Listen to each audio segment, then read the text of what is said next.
Hello दोस्तों, अब हम पढ़ेंगे अध्याय 6 हास्याकरण से निपटना। यह वीडियो आप उम्मीद करता हूँ कि लास्ट तक देखिएगा बिना स्किप किए हुए, जिससे आपको एक कॉन्सेप्चुअल नॉलेज बिल्ड हो सके। आप एक line by line word to word बातों को समझ सकें। तो अगर वीडियो अच्छी लगेगी तो आप अगर यह वीडियो आपको अच्छा लगेगा तो आप वीडियो को लाइक शेयर और कमेंट करिएगा और साथ ही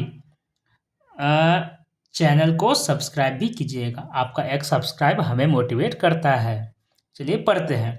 पिछले अध्याय में हमने दो अलग अलग समूहों और असमानता व भेदभाव के उनके अनुभवों के बारे में पढ़ा था। ये समूह भले ही कम ताकतवर हो, लेकिन उन्होंने अलग थलग कर दिए जाने या औरों के वर्चस्व का विरोध किया है, अपनी आवाज़ उठाई है और संघर्ष करते रहे हैं। उन्होंने अपने लंबे इतिहास में विविध रणनीतियों के सहारे हालात को बदलने का प्रयास किया है।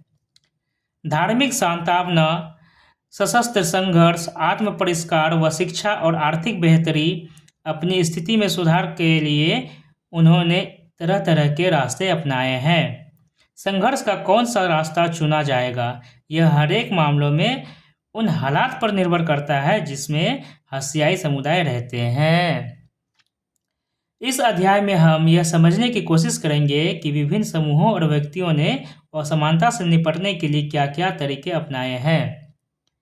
आज़ादी के बाद भी यह तरह के संघर्ष और दलीलें जारी है,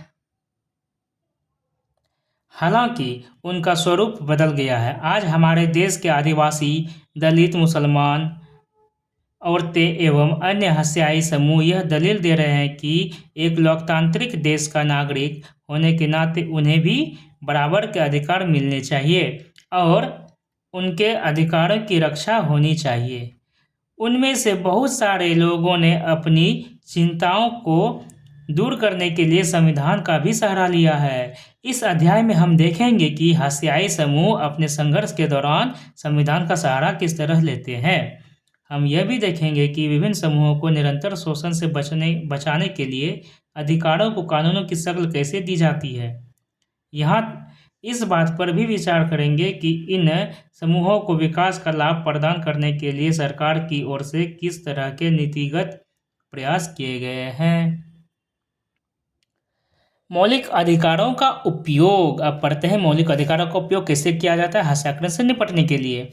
जैसा कि आप इस पुस्तक के पहले अध्याय में पढ़ चुके हैं, संविधान में ऐसे कई सिद्धांत सूत्रबद्ध किए गए हैं जो हमारे समाज और राज्य व्यवस्था को लोकतांत्रिक बनाते हैं।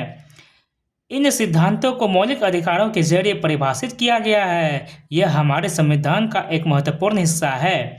ये अधिकार सभी भारतीयों को समान रूप से उपलब्ध होते हैं।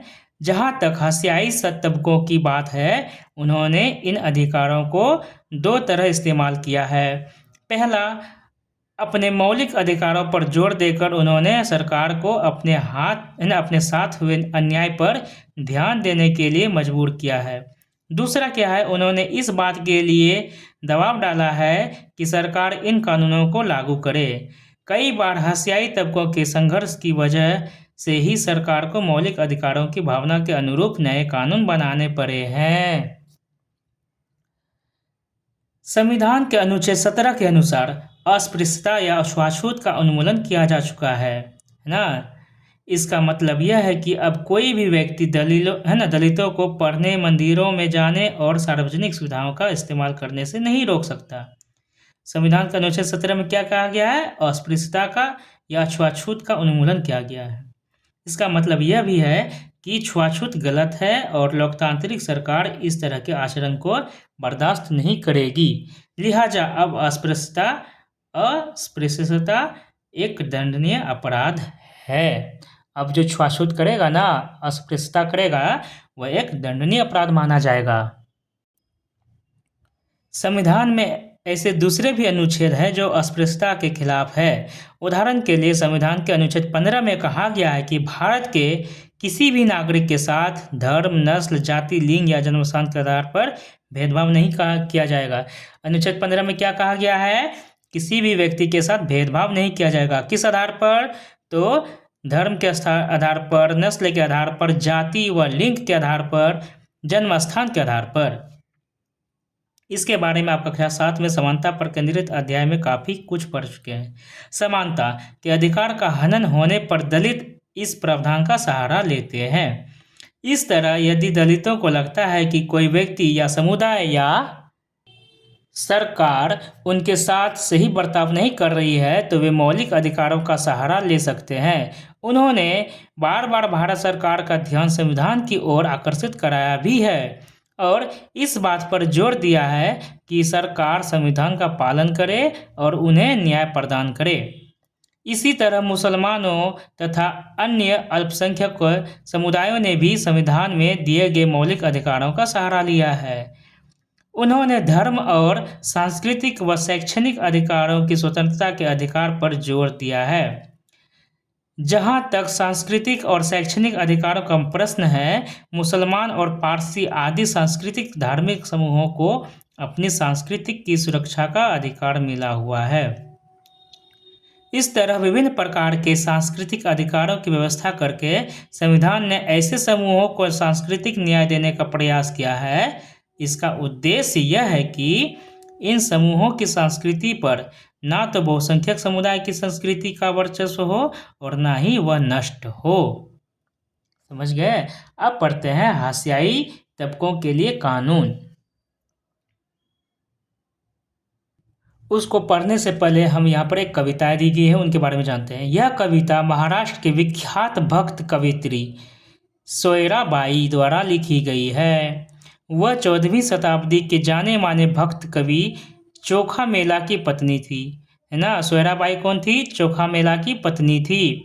सोयराबाई महार जाति की थी। उस समय यह जाति अछूत मानी जाती, महार जाति अछूत मानी जाती थी। कविता क्या है?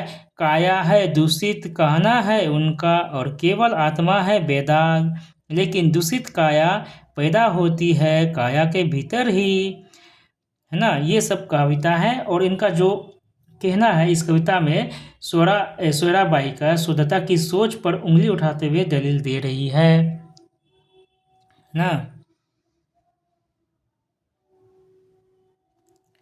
कि प्रत्येक मनुष्य एक ही ढंग से पैदा होते हैं, इसलिए ऐसी कोई चीज़ नहीं होती जो एक की देह की ज़्यादा और दूसरे की देह को कम शुद्ध बना सकती है। संभवतः वे यह भी कहना चाहती है कि जाति व्यवस्था में लोगों को विभिन्न स्थानों, कार्यों, ज्ञान और प्रतिष्ठा से वंचित रखने या लोगों को एक दूसरे से अलग कर रखने वाला छुआछूत का भाव काम के स्वरूप से पैदा नहीं होता, बल्कि यह हमारे भीतर से, हमारे अपने विचारों, हमारी अपनी मूल्य मान्यताओं से पैदा होती है। अब हम पढ़ते हैं हाशियाई तबकों के लिए कानून।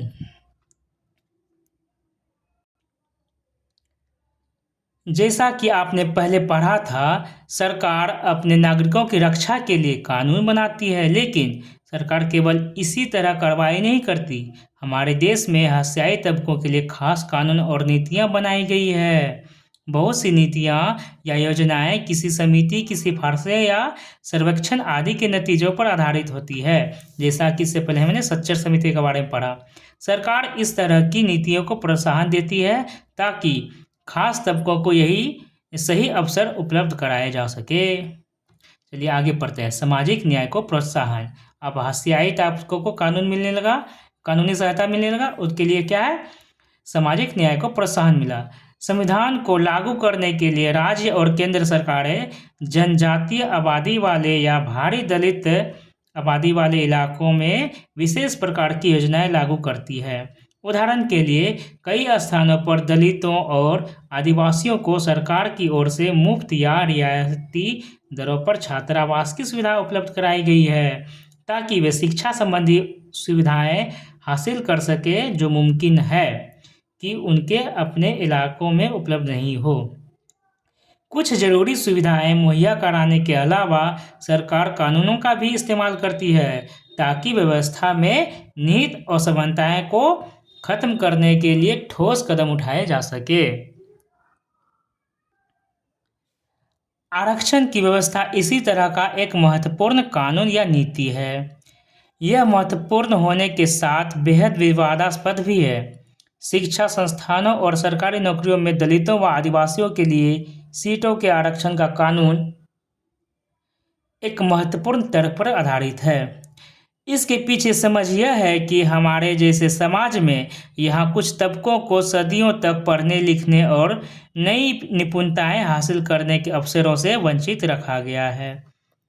वहाँ लोकतांत्रिक सरकार को इन तबकों की सहायता के लिए ठोस कदम उठाने चाहिए। आरक्षण की नीति किस तरह काम करती है जानना चाहेंगे ना हम लोग। देश भर की सभी राज्य सरकारों के पास अनुसूचित जातियों या दलित जिसको बोलते हैं, अनुसूचित जनजातियों और पिछड़ी व अति पिछड़ी जातियों की अपनी अपनी सूचियां हैं। इसी तरह की एक सूची केंद्र सरकार के पास भी होती है, जो विद्यार्थी शैक्षणिक संस्थानों में दाखिले के लिए या जो उम्मीदवार सरकारी नौकरियों के लिए आवेदन देते हैं उन्हें जाति और जनजाति प्रमाण पत्र के रूप में अपनी जाति है ना या जनजाति का सबूत देना होता है।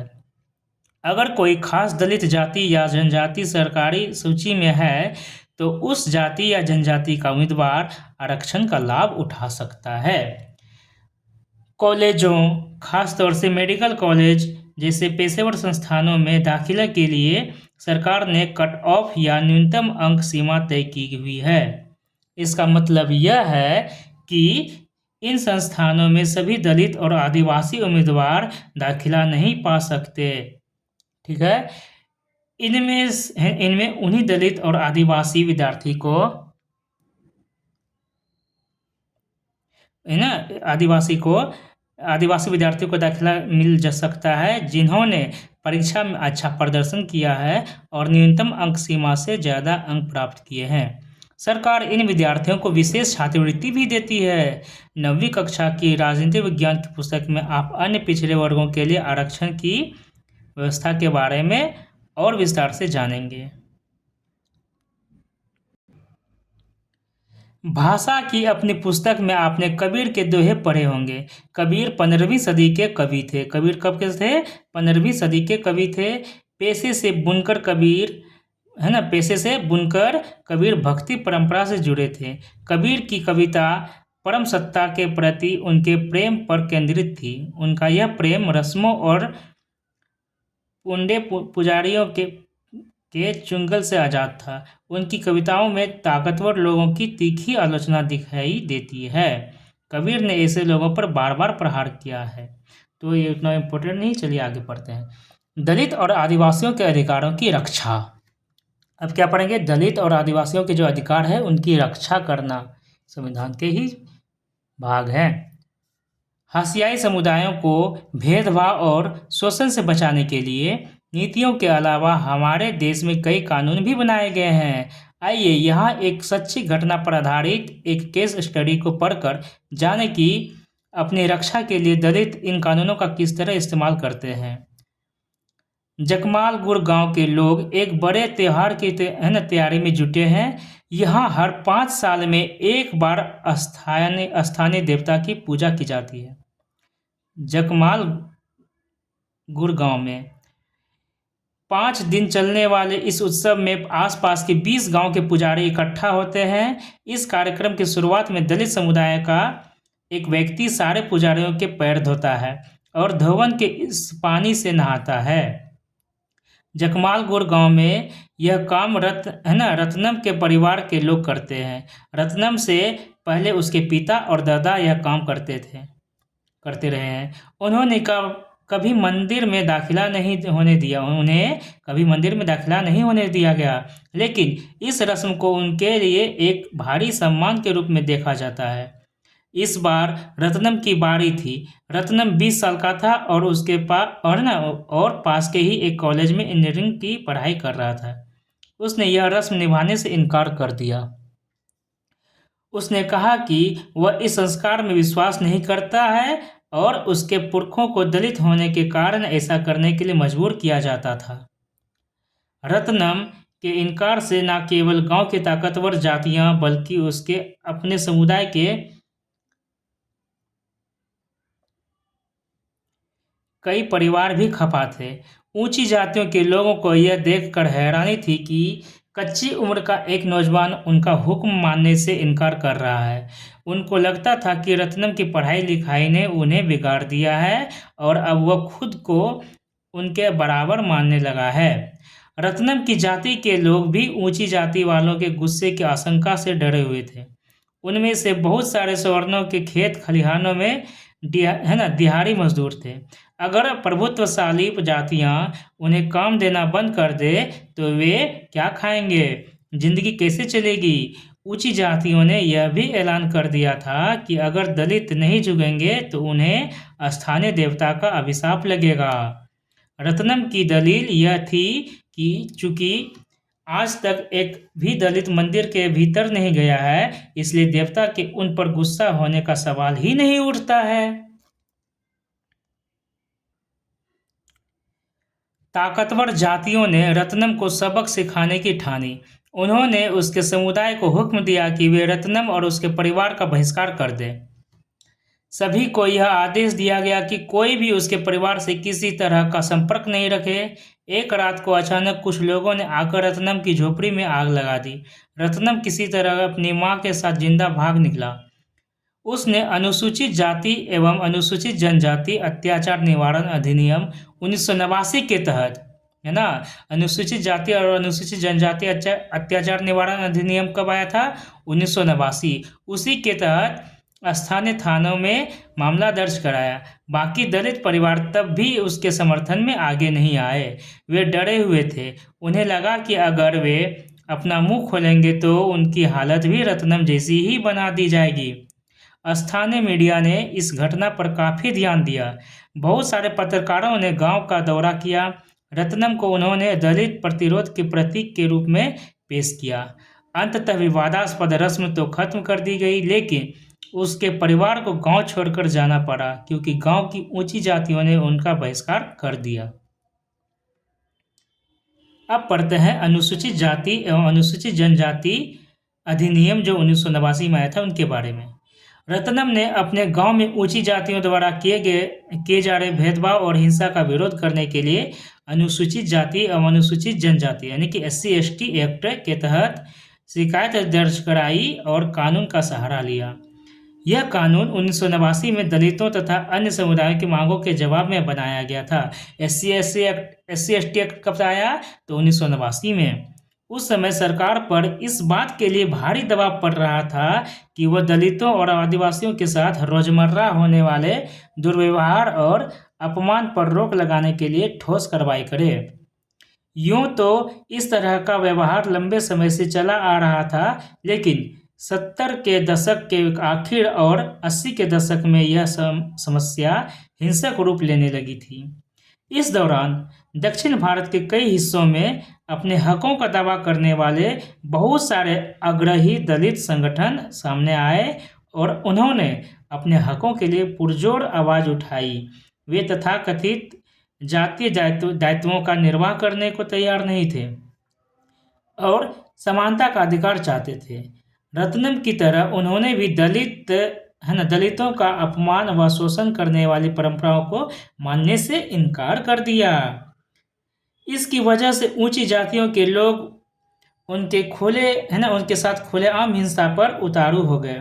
सरकार को इस बात का एहसास कराने के लिए दलित संगठनों ने व्यापक अभियान चलाए कि छुआछूत अभी भी जारी है। उन्होंने इस बात के लिए दबाव बनाया कि नए कानूनों में दलितों के साथ होने वाली विभिन्न प्रकार की हिंसा की सूची बनाई जाए और इस तरह के अपराध करने वालों के लिए सख्त सजा का प्रावधान किया जाए, है ना।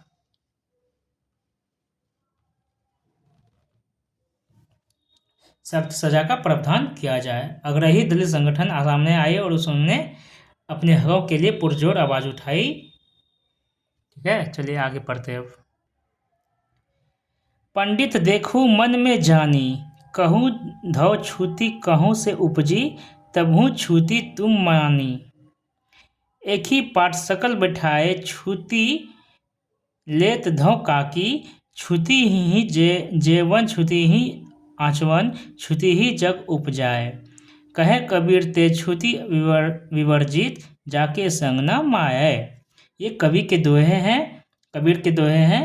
इनको बाद में देखा जाएगा, ये हमारी परीक्षा के दृष्टि से उतना इम्पोर्टेंट नहीं है। चलिए आगे पढ़ते हैं। इसी प्रकार 1970 और 1980 के दशकों में आदिवासियों ने भी खुद को बड़े पैमाने पर संगठित किया। उन्होंने न केवल बराबरी के लिए आवाज़ उठाई, बल्कि अपनी जमीन व संसाधनों को हासिल करने के लिए भी आंदोलन चलाए। इन आदिवासियों को भी ताकतवर सामाजिक गुटों का गुस्सा झेलना पड़ा और उनके साथ भी जमकर हिंसा हुई। यही वजह है कि इस कानून में अपराधों की एक बहुत लंबी सूची दी गई है। इनमें से कई अपराध तो इतने भयानक है कि उनके बारे में सोचकर ही दिल दहल जाता है। इस कानून में न केवल भयानक अपराधों का उल्लेख किया गया है, बल्कि यह कानून इस बात की ओर इशारा करता है कि साधारण इंसान भी कितने जघन्य कृत्य कर सकते हैं। इस प्रकार इस तरह के कानून हमारे सोचने और काम करने के तरीकों को प्रभावित करते हैं और दोषियों को सजा भी देते हैं। इस कानून में कई स्तर के अपराधों के बीच फर्क किया गया है। पहला, इसमें शारीरिक रूप से खौफनाक और नैतिक रूप से निंदनीय अपमान के स्वरूपों की सूची दी गई है। इसका मकसद ऐसे लोगों को सजा दिलाना है जो अनुसूचित, जो कि पहला क्या है, अनुसूचित जाति या अनुसूचित जनजाति के किसी व्यक्ति को कोई अखाद्य अथवा गंदा पदार्थ पीने या खाने के लिए विवश करते हैं। दूसरा क्या है कि अनुसूचित जाति या अनुसूचित जनजाति के किसी व्यक्ति को नंगा करते हैं या उसे नंगा घुमाते हैं या उसके चेहरे अथवा देह पर रंग लगाते हैं या कोई और ऐसा कृत्य करते हैं जो मानवीय प्रतिष्ठा के अनुरूप नहीं है। ठीक है।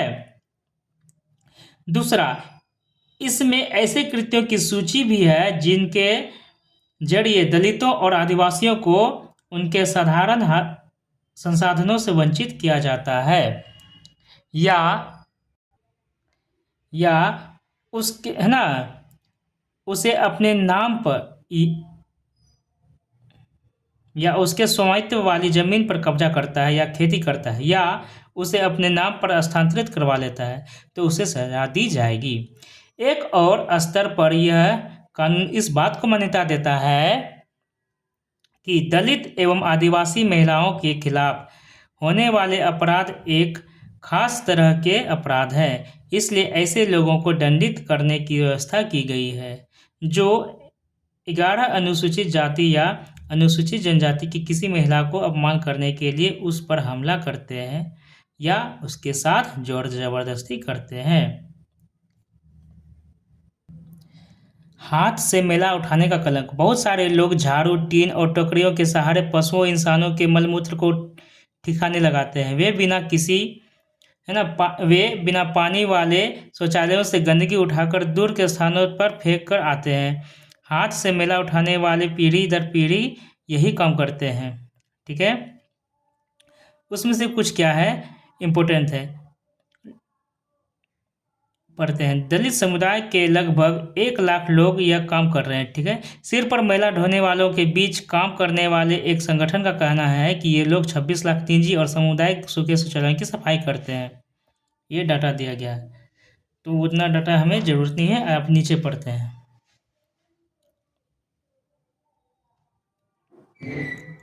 1993 में सरकार ने employment of manual scavengers and construction of dry latrines act 1993 पारित किया, है ना।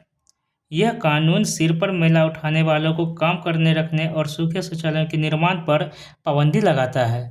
2003 में सफाई कर्मचारी आंदोलन तथा 13 अन्य संगठनों व व्यक्तियों ने सर्वोच्च न्यायालय में एक जनहित याचिका दायर की थी।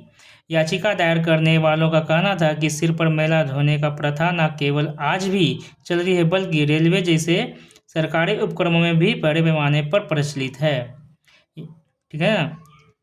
याचिकाकर्ता ने अपने मौलिक अधिकार को लागू करवाने का आग्रह किया। इसके जवाब में न्यायालय ने निष्कर्ष दिया कि 1993 में जो पारित किए गए कानून के बाद देश भर में सिर पर मैला ढोने वाले व्यक्तियों की संख्या में इजाफा हुआ है। न्यायालय ने केंद्र व राज्य सरकार के प्रत्येक विभाग मंत्रालय को आदेश दिया कि वे 6 माह के भीतर इस बात की सच्चाई का पता लगाएं। ठीक है। हाथ से मैला उठाने वाले कर्मियों के नियोजन का प्रतिषेध और उनका पुनर्वास अधिनियम 6 दिसंबर 2013 से लागू हुआ है ना। हाथ से मैला उठाने वाले कर्मियों के नियोजन का प्रतिषेध और उनका पुनर्वास अधिनियम 6 दिसंबर 2013 से लागू हुआ था। अब पढ़ते हैं आदिवासियों की मांगे और 1989 का अधिनियम। 1989 का अधिनियम एक और वजह से महत्वपूर्ण है। आदिवासी कार्यकर्ता अपनी परंपरागत जमीन पर अपने कब्जे की बहाली के लिए इस कानून का सहारा लेते हैं। जैसा कि आपने पिछले अध्याय में पढ़ा था, अपनी जमीन छोड़ने और जबरन विस्थापन से आदिवासियों को भारी परेशानी होती है। कार्यकर्ताओं का कहना है कि जिन लोगों ने आदिवासियों की ज़मीन पर ज़बरदस्ती कब्जा लिया है, उन्हें इस कानून के तहत सजा दी जानी चाहिए। उन्होंने कहा कि यह कानून भी जनजातीय समुदायों को केवल वही लाभ देता है जिनका संविधान में आश्वासन दिया गया था। उनका कहना है कि संवैधानिक रूप से आदिवासियों की ज़मीन को किसी गैर आदिवासी व्यक्ति को नहीं बेचा जा सकता। जहाँ तक हो है ना, जहाँ ऐसा हुआ है वहाँ संविधान की गरिमा बनाए रखने के लिए उन्हें उनकी ज़मीन वापस मिलनी चाहिए। आदिवासी कार्यकर्ता C.K. जानू का कहना है, आरोप है कि आदिवासियों के संवैधानिक कानूनों का उल्लंघन करने वालों में विभिन्न प्रदेशों की सरकारें भी पीछे नहीं है। यही सरकारें हैं जो लकड़ी व्यापारी, पेपर मिल आदि के नाम पर गैर आदिवासी घुसपैठियों को जनजातीय जमीनों का दोहन करने और आदिवासियों को उनके परंपरागत जंगलों से उजाड़ने की छूट देती है। इसके अलावा जंगलों को आरक्षित या अभयारण्य घोषित करने में भी लोगों को वहां से बेदखल किया जा रहा है। सुश्री जानू का यह भी कहना है कि जो आदिवासी पहले ही बेदखल हो चुके हैं और जो अब वापस नहीं लौट सकते, उन्हें भी मुआवजा दिया जाना चाहिए। इसका मतलब यह है कि सरकार ऐसी योजनाएं बनाए जिनके सहारे वे नए स्थानों पर रह सके और काम कर सके। अब सरकार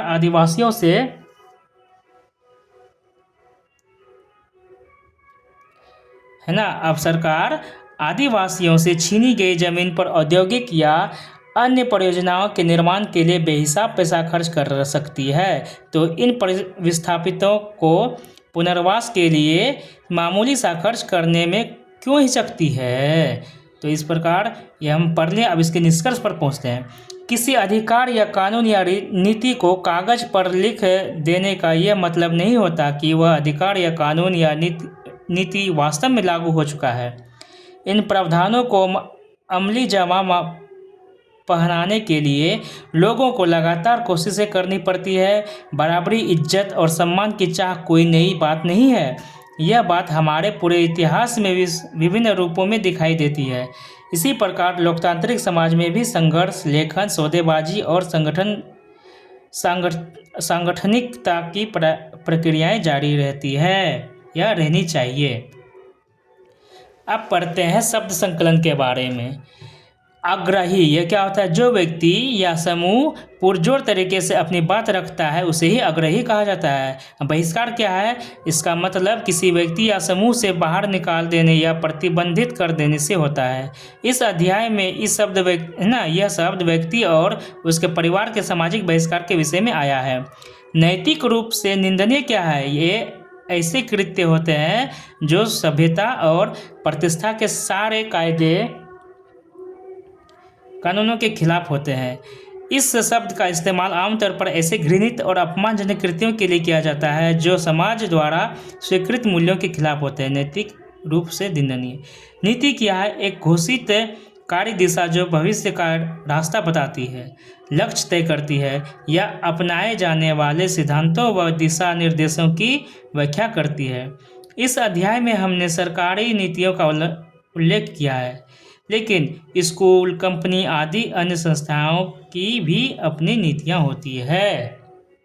तो इस प्रकार हमारा यह चैप्टर समाप्त हुआ। अब मिलते हैं आपसे अगले चैप्टर में।